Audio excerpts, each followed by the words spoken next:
Gaza में Donald Trump की बहुत बड़ी हार हुई है।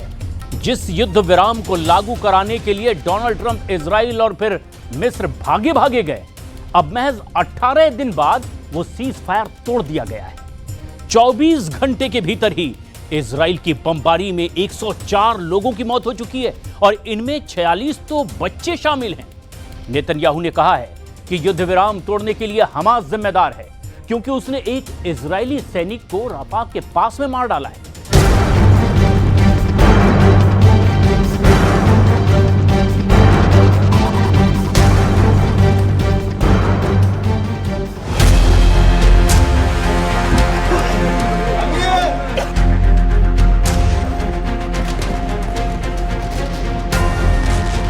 दस अक्टूबर को हुआ सीज फायर 28 अक्टूबर को तोड़ दिया गया। 3 हफ्ते भी नहीं टिक पाया डोनाल्ड ट्रंप का युद्ध विराम। इजराइल ने ट्रंप के ऑर्डर की ना सिर्फ धज्जियां उड़ाई, बल्कि ये भी बता दिया कि हमास को काउंटर करने के लिए वो किसी भी आदेश का इंतजार नहीं करेगा। 18 दिन बाद गाजा का युद्ध फिर शुरू हो गया और इस बार युद्ध रुकेगा या नहीं, इस बात की गारंटी डोनाल्ड ट्रंप भी पुख्ता तौर पर नहीं दे सकते।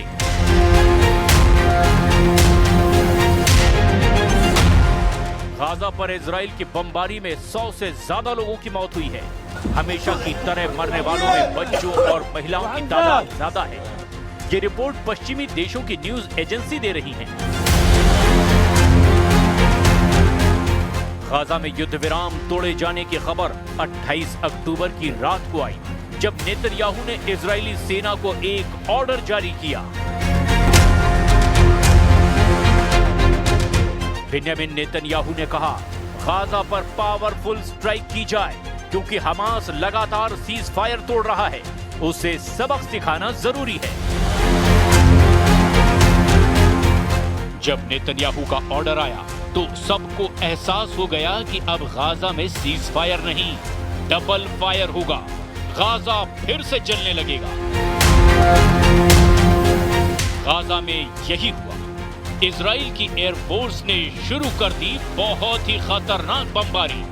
जो बम 10 अक्टूबर के बाद से गोदाम में रखे हुए थे, वो गाजा पर फटने लगे।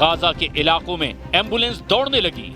जहां जहां इजराइल के बम फटे, वहां वहां हाहाकार मच गया। मलबे से लाशें निकाली जाने लगी। जिनकी सांसें चल रही थी, उन्हें फौरन नजदीकी अस्पताल में पहुंचाने की कोशिश होने लगी। इजराइल की बमबारी में 68,000 से ज्यादा लोगों को गंवा चुका गाजा फिर एक बार मातम मना रहा है। बच्चों की लाशों को उठाने वाला गाजा एक बार फिर बहुत बड़े बोझ को उठाने के लिए मजबूर है। गाजा में कुछ नहीं बचा। भुखमरी और लाशों से घिरा गाजा जिंदा लोगों का कब्रिस्तान है और यहाँ बचे हुए लोगों की जान लगातार खतरे में है, क्योंकि हमास और इजराइल एक बार फिर आमने सामने नजर आ रहे हैं।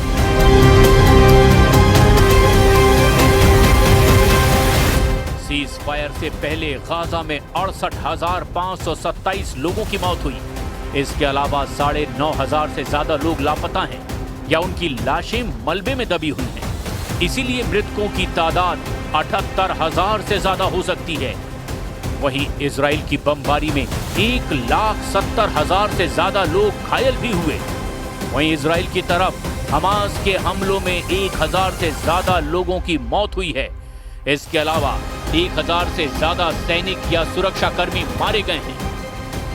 युद्ध विराम तोड़े जाने के बाद हुई इजराइल की बमबारी में 100 लोगों की मौत की रिपोर्ट है, जबकि 100 से ज्यादा लोग इसमें घायल भी हुए। इजराइल का दावा है कि उसने हमास के टारगेट पर हमला किया है, जबकि मरने वालों में बच्चे और महिलाओं की तादाद ज्यादा है। हमास और इजराइल के बीच जारी सीज फायर कैसे टूटा, इसकी वजह एक इजरायली सैनिक की मौत बताई जा रही है, जिसका नेतन्याहू ने बदला लिया है। इजराइल का दावा है कि उसका एक सैनिक जो रफा के इलाके में तैनात था, उस पर स्नाइपर अटैक करके उसे मार डाला गया और ये काम हमास का है। नेतन्याहू ने सोशल मीडिया पर एक सैनिक की तस्वीर के साथ पोस्ट करते हुए लिखा कि इजराइल को उसकी मौत का अफसोस है। जब नेतन्याहू को पता चला कि गाजा में तैनाती के दौरान उनके एक सैनिक की गोली लगने से मौत हुई है, इसी के बाद नेतन्याहू ने गाजा पर हमले का ऑर्डर जारी कर दिया कि हमास को मिटा दिया जाए। हालांकि हमास ने इनकार किया है कि वो ऐसे किसी हमले में शामिल था। हालांकि उसने सीज फायर नहीं तोड़ा, लेकिन डोनाल्ड ट्रंप ने कहा कि इजराइल को बदला लेने का पूरा हक है।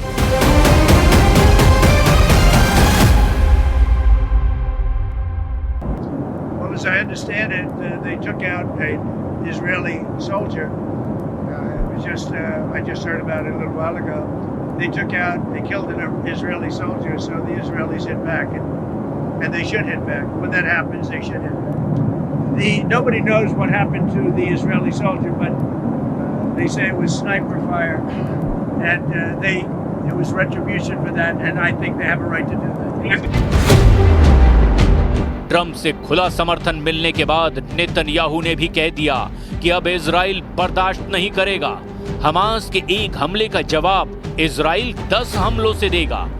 जिस दिन नेतन्याहू ने गाजा पर दोबारा हमले का ऑर्डर दिया, उस दिन वो कोर्ट में भी हाजिर हुए, क्योंकि उनके खिलाफ भ्रष्टाचार का बहुत ही संगीन केस चल रहा है। उन पर यह भी इल्जाम लगता रहा है कि केस से बचने के लिए उन्होंने युद्ध विराम में जानबूझकर देरी की है। 2020 से चल रहे इस केस में पिछले 2 सालों के दौरान नेतन्याहू कई बार राहत की अपील कर चुके हैं। अब बड़ा सवाल ये है कि अब नेतन्याहू के गुस्से का सामना कर रहा गाजा किससे अपील करेगा?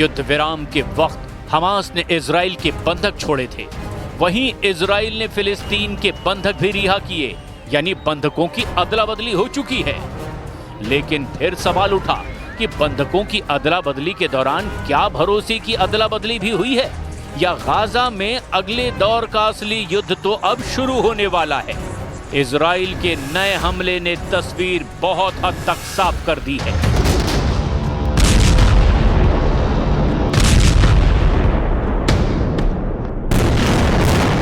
इजराइल ने नेतन्याहू के ऑर्डर पर अब गाजा में बाकी बची ईंट से ईंट बजा दी है। दावा गाजा को तहस नहस करने का है, हमास को मिट्टी में मिलाने का है। 2 साल की बमबारी में 78,000 लोगों की मौत हुई और अब इजराइल के नए हमले से डर ऐसा फैल गया है कि मौत का नया आंकड़ा दूसरे स्टेज पर पहुंचकर 1 लाख की तरफ बढ़ सकता है। गाजा में हर शख्स के दिलो दिमाग पर ये धमाके अब भी गूंज रहे हैं।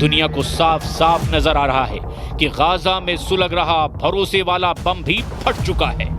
सिग्नल मिल चुका है कि गाजा में हमास और इजराइल के बीच सबसे निर्मम युद्ध फिर से शुरू होने वाला है। भरोसे वाला बम फट चुका है और अब गाजा में ऐसी तबाही हो सकती है जिसे रोकने के लिए 10 डोनाल्ड ट्रंप भी कम पड़ सकते हैं।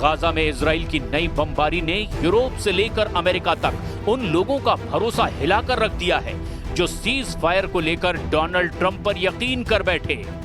अब तो ये बात डोनाल्ड ट्रंप भी समझ चुके हैं कि इजराइल के सामने उनकी बिल्कुल नहीं चलती, लेकिन उनके दावों और वायदों को याद दिलाने से पहले आप देख लीजिए कि ट्रंप ने युद्ध विराम टूटने पर क्या कहा था।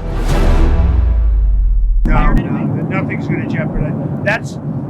You have to understand, Hamas is a very small part of peace in the Middle East, and they have to behave. They're on the rough side, but they said they would be good, and if they're good, they're going to be happy, and if they're not good, they're going to be terminated. Their lives will be terminated, and they understand that. Gaza को लेकर शांति प्रस्ताव की बात जब मिस्र में हुई तब वहां डोनाल्ड ट्रंप भी थे, और उस दौरान हमास उस मीटिंग से पीछे हट गया था क्योंकि ट्रंप की कई शर्त हमास को मंजूर नहीं थी। इसमें से एक है हथियार सरेंडर करना। हालांकि ट्रंप मिस्र में हुई मीटिंग में आए, हमास और इजराइल के बीच भरोसे वाला बम ना फटे, इसके लिए डोनाल्ड ट्रंप तेल अवीव भी पहुंचे। इजराइल की संसद में स्पेशल सेशन हुआ, उसमें ट्रंप भी शामिल हुए। उनके सामने नेतन्याहू ने भी बड़ी बड़ी बातें की। युद्ध खत्म करने के लिए डोनाल्ड ट्रंप की भूमिका के कसीदे पढ़े।